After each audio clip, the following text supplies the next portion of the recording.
Hello, welcome to Leslie's Angle.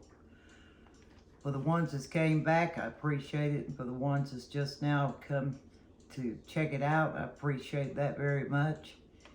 If you will, please leave me a thumbs up. I would really appreciate it.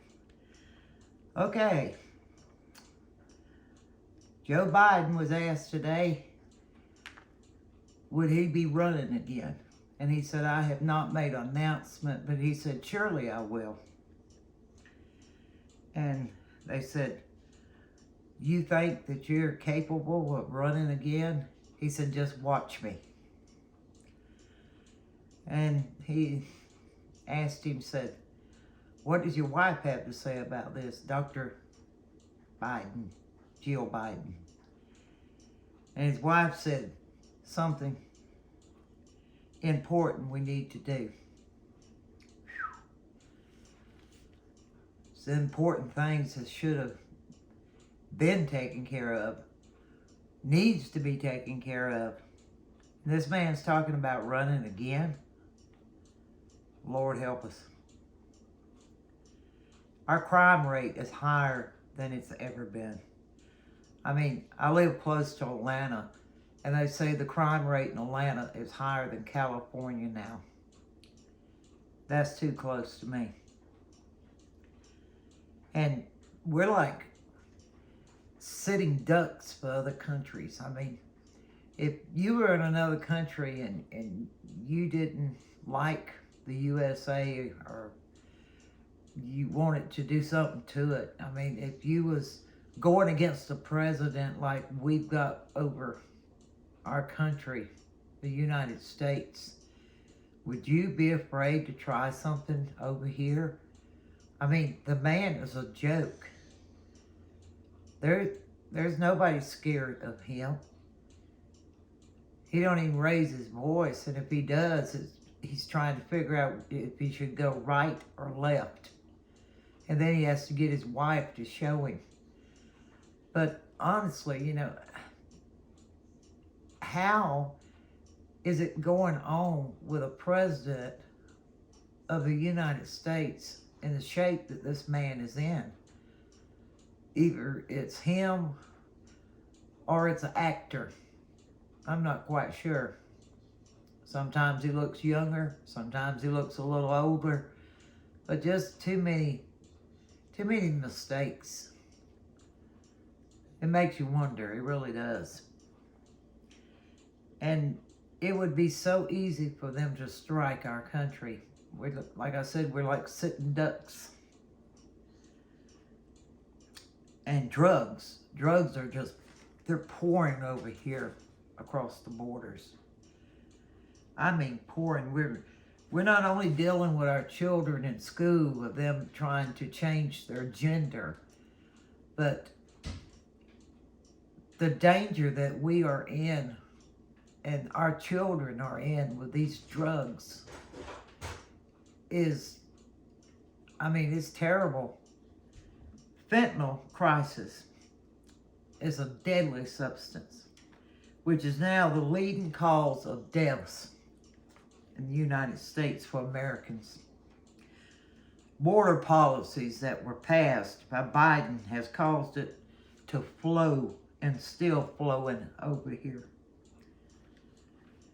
For the first time in a year, fentanyl is easier to produce than cocaine or heroin. It only takes a few hours, so criminals, cartels are flooding the U.S. It's even been found in our drugstore and medicines that we take. The DEA has issued a major safety alert. Biden and the House are just kicking the can down the road and ignoring it while many lives are being lost. Many dads and mothers are facing their children of being lost on these drugs. And it's so easy for it to happen.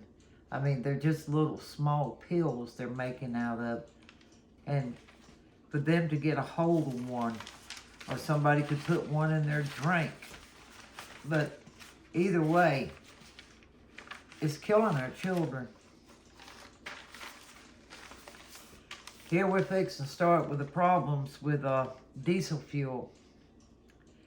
Diesel's going up more and more. And at one time it did used to be lower than gasoline. It's been a while, but it was. But this time the price is going to balloon this winter. It's the main fuel for import for freight costs.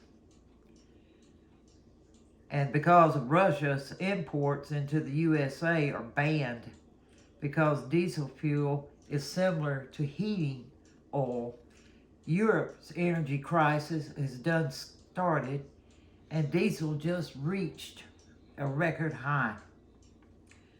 I believe it's almost $6 a gallon. And for Northeast homes would run in the thousands of dollars for places already cold and behind, 70% already behind on their utility bills. And their bills for heating will run in the thousands. There's no way that people can pay for this and stay warm. And so many deaths will happen because of this. There'll be so many elder that will catch pneumonia and not make it. There'll be sick children that will be cold that won't make it. There's a lot of people that won't make it. And all of this is coming from Washington and our leaders. That's why it's so very, very important about November. And we don't have but 13 more days.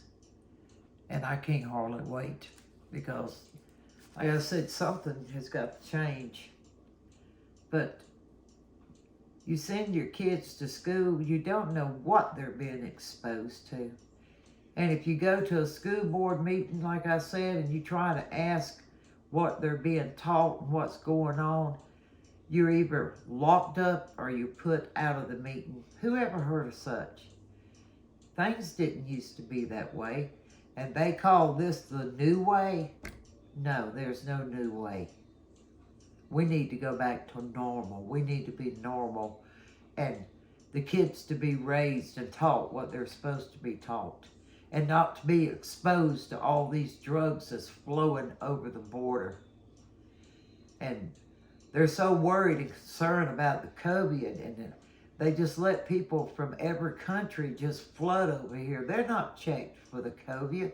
They're not checked for anything. They're not checked for criminal backgrounds. And I am not a prejudiced person. Anybody that comes over here that does it the legal way, that's fine with me. You know, they deserve it if they do it the legal way. But these people are not even being checked. They're not legal. And I see so many personally every day. And I know good and well they're not legal. And we couldn't go over to their country and do that. They wouldn't let us stay. But they come over here and all the benefits that our people need, our elder, our disabled, people on Social Security, people that's sick, and people that need food and all these things are being given to them, and they're not even from here. They don't even have an ID for here. They're not legal. And all the funds that goes to them, I guess they do call this the milk and honey, because that's what they're getting. And our people are going without. The homeless is increasing every day. I can see it. I talk to people that's homeless. I hear the stories. And yes, there's a lot of vets that's homeless. And that's a damn shame in our country for vets to be homeless. When they were over there and they fought for us, for me to be sitting here talking to y'all, and for y'all to be sitting down and having supper or breakfast with your family or something. They were over there fighting to make that possible. And now they're out on the damn street because we're keeping up people from other countries that's not even here legal. And we supposedly have a president that knows what he's doing. That man don't know crap. he needs to go. And the ones up there with him need to go too, because they're not a damn bit better. But I'm telling you, 13 more days, something has got to change. Okay, I got that off my chest. If anybody wants to leave a comment, get it off your chest, feel free to. And I do read my comments. And I appreciate everyone that does leave comments. And I hope y'all have a good day. And just keep your faith in Jesus Christ. Keep taking one day at a time. That's all we can do. And it's going to take Jesus Christ to get us out of this mess. And please say a prayer for everybody in the world, which everybody is going through something. Some things a lot worse than others. Like I said, just look around, you'll see somebody going through something worse. Do I have problems? Yes, I got problems. But there's also other people that's got a whole lot more problems. So please say a prayer for them. I sure pray for them. If you will, pray for me. And I'll pray for each one of y'all. And I hope y'all have a good day, like I said. And remember, thumbs up. And I'll catch y'all later. Ciao.